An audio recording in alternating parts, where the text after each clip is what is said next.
Mr. Speaker, every nation has a natural right and a fundamental responsibility to determine who is admitted within its borders.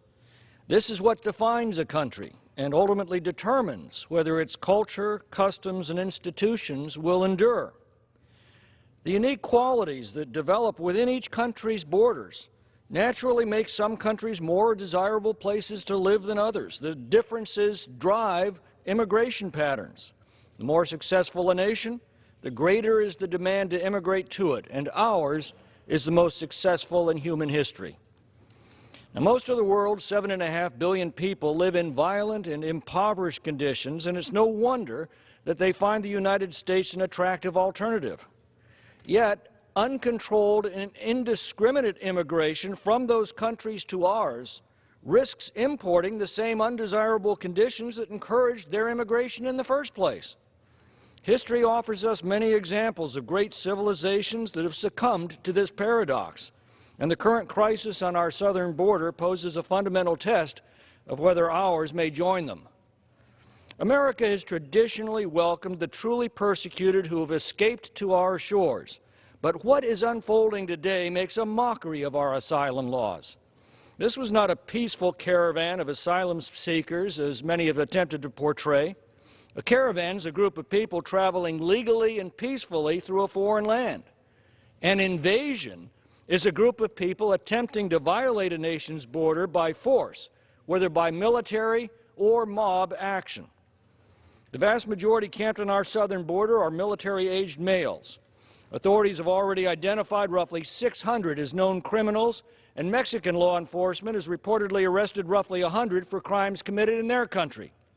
The fact that this force has attacked both Mexican and U.S. law enforcement, with several injuries reported, contradicts any claims that as a group they come with peaceful intent.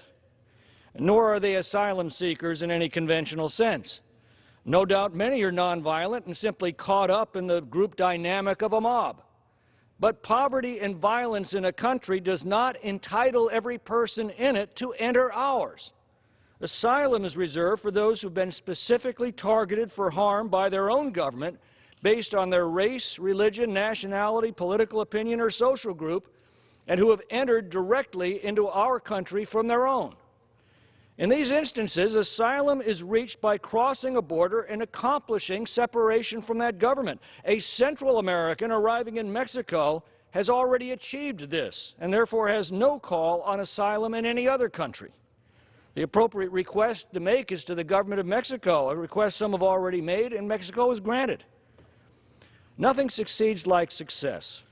If this group is allowed to muscle its way into the United States, we can expect many and still larger groups to follow.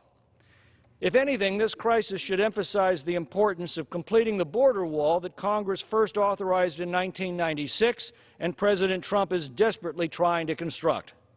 A forceful incursion of our border can only be repelled by applying equal or greater force. That's a recipe for violence and bloodshed. The physical separation provided by a wall can prevent that.